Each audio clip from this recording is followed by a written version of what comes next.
একটা কথা কি জানো তো, সরি বলে কিছু হয় না। যে কথাটা হৃদয়ে গিয়ে আঘাত করে সেটা সহজে মোছা যায় না। জীবনের সব থেকে বড় সত্য হলো, আজ আমরা যে মাটিতে হাঁটছি সেই মাটিতেই আমরা ছাই হয়ে যাব, বা সেই মাটি আমাদের ছাদ হবে। আমরা এই পৃথিবীতে কিছুই নিয়ে আসিনি, আর কিছু নিয়েও যাব না। জীবন কি সেটা যদি আপনাকে বুঝতে হয়, তাহলে আপনাকে 3টি স্থানে যেতে হবে। 1, হাসপাতাল, 2, কবরস্থান বা শ্মশান, আর 3 হলো কারাগার। হাসপাতালে গেলে আপনি বুঝতে পারবেন যে সুস্থতা ছাড়া জীবনে আর কিছুই সুন্দর নয়। কারাগারে গেলে আপনি দেখতে পাবেন যে স্বাধীনতা থেকে মূল্যবান আর কিছুই নেই। আর কবরস্থান বা শ্মশানে গেলে আপনি বুঝতে পারবেন যে জীবনের কোনো মূল্যই নেই। পাশে দাঁড়িয়ে ভরসা দেওয়ার লোক নেই, সামনে দাঁড়িয়ে পথ দেখাবারও লোক নেই, কিন্তু পিছনে দাঁড়িয়ে সমালোচনা করার মতো লোক তুমি জীবনে অনেক পাবে। জীবনটা ঠিক জ্যামিতির উপপাদ্যের মতো। চিত্র দেখলে মনে হয় কতই না সহজ, কিন্তু প্রমাণ করতে গেলেই বুঝতে পারা যায় যে কতটা কঠিন। ময়লাকে বহুবার ধুলেও তার ময়লা কখনোই যায় না। ঠিক তেমনই কোনো মানুষ যতই শিক্ষিত হোক না কেন, তার স্বভাব কিন্তু কখনোই বদলায়। পৃথিবীর সব থেকে বড় প্রতিশোধ নেওয়া হলো চুপ থাকা। তা বলে তুমি এটা ভেবে নিও না যে তুমি হেরে গেছো। মনে রেখো, প্রতিশোধ একদিন সময় নিয়ে নেবে। তর্কের চেয়ে চুপ থাকা ভালো। প্রতিশোধ নেওয়ার চেয়ে রাস্তা বদলে ফেলা ভালো। আর স্বার্থপর ব্যক্তির সঙ্গে পথ চলার চেয়ে একা পথ চলা অনেক ভালো। জীবনে কাউকে পাওয়ার পর যদি তুমি আরো ভালো কাউকে পাওয়ার আশা করো, তাহলে একদিন দেখবে যে তুমি জীবনের সব থেকে মূল্যবান জিনিসটাই কখন হারিয়ে ফেলেছ। জ্ঞানী ব্যক্তি আগে চিন্তা করে, তারপর কথা বলে। আর মূর্খ ব্যক্তি আগে কথা বলে, তারপর চিন্তা করে। এখনকার দিনে একলা থাকাটা খুবই দরকারি, কারণ এই পৃথিবীতে কেউ কারণ না। আমি আমার মতো, আর আমি এভাবেই থাকতে চাই। ধীরে বলো, শান্তি পাবে। অহংকার ছাড়ো, মুক্তি পাবে। বিচার করো, জ্ঞান মিলবে। সেবা করো, শান্তি পাবে।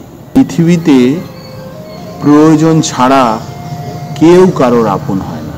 সুখ নয়, আমি দুঃখতেই বেশ ভালো আছি। সুখটা তুমি তাকেই দিও প্রভু, যাকে আমি খুব ভালোবাসি। আমি আমার মতো, আর আমি এভাবেই সারাটা জীবন থাকতে চাই। কারণ আমি মুখোশ পরি না, আর আমি মুখোশধারীদের পছন্দও করি না। কাউকে ক্ষমা করে দেওয়া সত্যি একটি মহৎ গুণ, কিন্তু কাউকে বারবার ক্ষমা করে দেওয়াটা সত্যি একটি বোকামি। জানি তুমি ব্যস্ত, তবুও এই বোকা মন বারবার ফোন চেক করে। যদি তুমি মেসেজ করো, হয়তো ভুল করে তোমার ভালোবাসা চেয়েছিলাম। জানতাম না যে তোমার ভালোবাসা এতটা দামি। যা পাওয়ার যোগ্যতা আমার নেই। অনুভূতি, ভালোবাসা, মায়া এইসব যত কম প্রকাশ করবেন, মানুষ আপনাকে আঘাত করার সুযোগ তত কম পাবে। সম্পর্ক যদি মন দ্বারা চালিত হয়, তাহলে সেই সম্পর্ক তুমি ভাঙতে চাইলেও ভাঙবে না। আর সম্পর্ক যদি স্বার্থ দ্বারা চালিত হয়, তাহলে তুমি সে সম্পর্ক জুড়তে চাইলেও সে কখনোই জুড়বে না। গাড়ি খারাপ হয়ে গেলে যেরকম গাড়িটাকে সারিয়ে নিতে হয়, গাড়িটাকে ফেলে দিতে নেই, ঠিক তেমনই কোনো সম্পর্কের মধ্যে যদি ভুল বোঝাবুঝি হয়, তাহলে সেই ভুল বোঝাবুঝিটাকে শুধরে নিতে হয়, সম্পর্কটাকে শেষ করে দিতে নেই। মানুষ কি বলল না বলল সেই সব দিকে কান না দিয়ে নিজের লক্ষ্যে পৌঁছুন। নিজের দৃঢ় প্রতিজ্ঞা করুন, জীবনে আপনাকে সফল হতেই হবে। কারণ জীবনটা আপনার, জীবনটা সমাজের না। জীবনে তিনজনকে কখনোই মাপ করতে নেই। এক, যে ভালোবাসার অভিনয় করে। দুই, যে বন্ধুত্বের সুযোগ নিয়ে বেইমানি করে। আর তিন, যে বিশ্বাসের অমর্যাদা করে। একটা সুন্দর সময় হারিয়ে যায় অনেক সময়ের মাঝে। একটা সুন্দর সম্পর্ক ভেঙে যায় শুধু একটা ছোট্ট কথার ভুলে। একটা মন ভেঙে যায় সামান্য একটু অভিমানে। আর একটা জীবন শেষ হয়ে যায় শুধুমাত্র একটু অবহেলার কারণে। সময়ের সঙ্গেই বোঝা যায় কে আপন, কেই বা পর, কেই বা বন্ধু, আর কেই বা স্বার্থপর। আয়নাই হলো আমাদের প্রকৃত বন্ধু।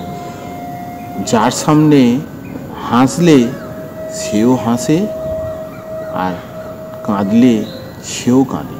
সময় বলে দেয় যে কে কার কতটা আপন। সময়ের সঙ্গে সঙ্গেই বদলে যায় কত প্রিয়জন। যখন তুমি চিন্তিত বা উদ্বিগ্ন থাকবে, তখন তুমি ধৈর্য ধরবে। মনে রেখো, ধৈর্যের চাবি সুখের দরজা খুলে দেয়। পরিস্থিতি মানুষকে অনেক কিছু শেখায়। যেমন একলা চলতে শেখায়, নিজের পায়ে দাঁড়াতে শেখায়, বাস্তবতা শেখায়, চেনা মানুষের ভিড়ে অচেনা মানুষকে চিনতে শেখায়, এবং জীবনে লড়াই করে বেঁচে থাকতে শেখায়। আজ এই পর্যন্তই বন্ধু, দেখা হবে আবার পরবর্তী ভিডিওতে। ততক্ষণের জন্যে সবাই ভালো থাকুন এবং সুস্থ থাকুন।